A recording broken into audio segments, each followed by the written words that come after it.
दोस्तों, आपने इस महिला को जरूर देखा होगा। ये अमेरिका की एक सांसद है और अमेरिका की फॉरेन अफेयर कमेटी में सदस्य भी है। ये जो बाइडेन की डेमोक्रेट पार्टी से बिलोंग करती है और ये काफी जानी मानी हस्ती तब बन गई जब इन्होंने मोर्चा खोल दिया था डोनाल्ड ट्रंप, इजराइल और भारत के खिलाफ। जी हाँ, ये डोनाल्ड ट्रंप की बहुत बड़ी दुश्मन जैसी है, आप ये समझ लीजिए। डोनाल्ड ट्रंप के खिलाफ ये जो कुछ भी कर सकती थी वो सब कुछ इन्होंने किया।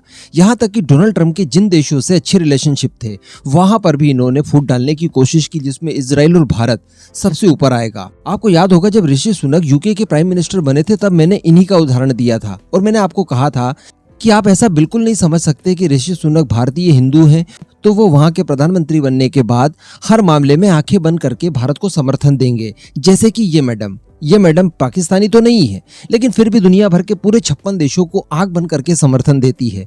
कारण आपको बताने की जरूरत नहीं है। ये कुछ ही समय पहले पाकिस्तान गई थी, वहां पर पीओके का भी विजिट किया और इन्होंने भारत के खिलाफ जो मोर्चा खोला, भाई भारत लिटरली इनसे परेशान हो गया था। सेम इसी तरह का कांड इन्होंने किया था इजराइल पैलेस्टीन में। पैलेस्टीनियंस को आंख बंद करके समर्थन देना और इजराइल की लगभग सभी पॉलिसीज को इन्होंने कंडेम करना, ये इनका काम था।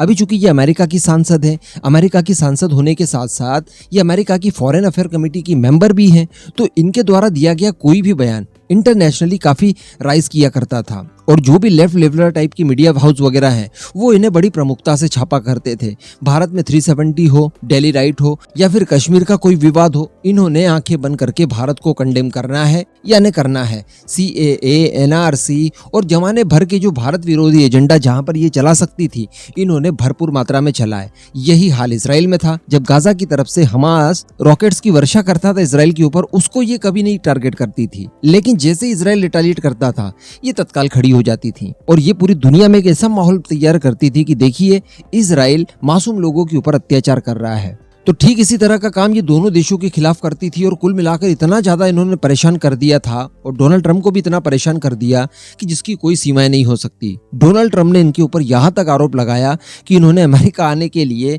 अपने सगे भाई के साथ शादी की। जी हाँ, इनके जो हस्बैंड है वो डोनाल्ड ट्रंप के हिसाब से इनके सगे भाई हैं, जो कि इन्होंने छुप छुपा कर उनके साथ शादी करके फिर उन्हें अमेरिका लाया। तो यहाँ तक की बातें निकल कर आती थी, तो आप समझ सकते हैं कि ये कितनी बड़ी राइट विंग की दुश्मन मानी जाती है। और राइट विंग से आप नफरत करिए, कोई प्रॉब्लम नहीं है, लेकिन बेवजह के दाग लगाना, बेवजह के आरोप लगाना, किसी तरह की तकलीफें देना, ये सारी चीजें सही नहीं है। और भारत तो यकीनन इनसे बहुत परेशान था, बहुत ही ज्यादा।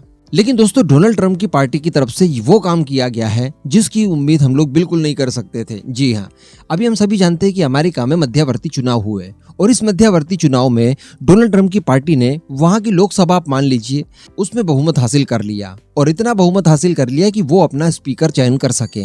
अभी हम सभी जानते हैं कि अमेरिका की जो लोकसभा है, जिसे हाउस ऑफ रिप्रेजेंटेटिव कहा जाता है, उसमें नैन्सी पेलोसी नाम की स्पीकर थी। नैन्सी पेलोसी आपको जरूर याद होगी, वही जो ताइवान की विजिट पर गई थी। उसके बाद अमेरिका, चाइना और ताइवान के बीच में जो टेंशन हुआ था वो सब कुछ हमें देखने के लिए मिला। तो नैन्सी पेलोसी को रिप्लेस करके डोनाल्ड ट्रंप की पार्टी यानी रिपब्लिकन पार्टी के नए स्पीकर चुने गए, जिनका नाम है केविन मैकार्थी। जी हाँ, केविन मैकार्थी, इनके बारे में भी इल्हाम ओमर ने पहले अनाप शनाप कई सारी बातें कही है, उनके ऊपर कई सारे आरोप लगाए हैं।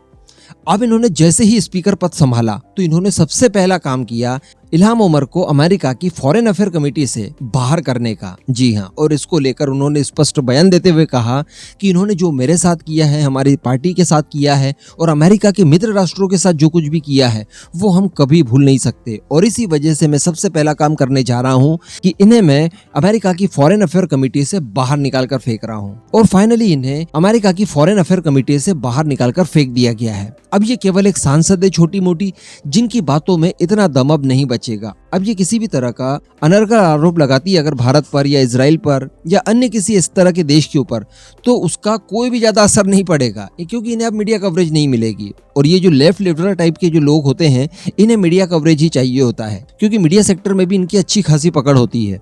तो वो मीडिया जो कि इनकी विचारधारा से सहमत होता है वो इन्हें खुलकर समर्थन देते हैं, इनकी बातों को बढ़ा चढ़ाकर बोलते हैं। तो वो सारी चीजें अब नहीं रहेंगी। उसके बाद ये मैडम का भी गुस्सा करना बिल्कुल संभव था और इन्होंने रिपब्लिकन पार्टी के ऊपर इस्लामोफोबिया नाम का आरोप भी लगा दिया कि देखिए, मैं तो मुसलमान हूँ, इस वजह से आपने मुझे फॉरेन अफेयर कमेटी से बाहर कर दिया और मेरे ऊपर जो जो आरोप लगा रहे हैं ये सारे गलत हैं। आपने व्यक्तिगत दुश्मनी निकालने के लिए मेरे साथ ये सब किया है और मुझे फॉरेन अफेयर कमेटी से बाहर किया है। लेकिन खैर अब इनके आरोप लगाने से कोई मतलब नहीं है, लगाती रहे, जितना आरोप ये लगा सकती हैं लगाए, इसका कोई अर्थ नहीं निकलता। लेकिन ये जरूर कहा जा सकता है कि कम से कम 2024 तक अब भारत और इजराइल चैन की सांस ले सकेंगे। जो सबसे बड़ा कांटा था, जो कि बेवजह आकर चुभता था, वो फाइनली डोनाल्ड ट्रंप की पार्टी ने निकालकर बाहर फेंक दिया। इससे अच्छी चीज इस समय भारत और इजराइल के लिए दूसरी नहीं हो सकती, क्योंकि ये न केवल खुद के दम पर भारत और इजराइल के खिलाफ इस तरह की गलत अफवाहें उड़ाती थी, बल्कि दुनिया भर में ऐसी सभी संस्थाएं, ऐसे सभी लोग जो कि भारत और इजराइल जैसे देशों को दुश्मन मानते हैं और इनके खिलाफ बेवजह के आरोप प्रत्यारोप करके अपनी राजनीति चमकाना चाहते हैं अपने फायदे के लिए, उस तरह के सभी लोगों को एक बल मिलता था। और इन मैडम के रूप में उन सभी का एक प्रतिनिधि अमेरिका की संसद में बैठा था, जो कि बहुत पावरफुल था अपने आप में, और इसका नाजायज फायदा वो लोग लगातार उठाते जा रहे थे। लेकिन हम इन सारी चीजों के ऊपर फाइनली ब्रेक लग चुका है। इस पूरे मुद्दे पर और इस मैडम के ऊपर आपका जो भी मानना हो नीचे कमेंट बॉक्स में जरूर बताइएगा।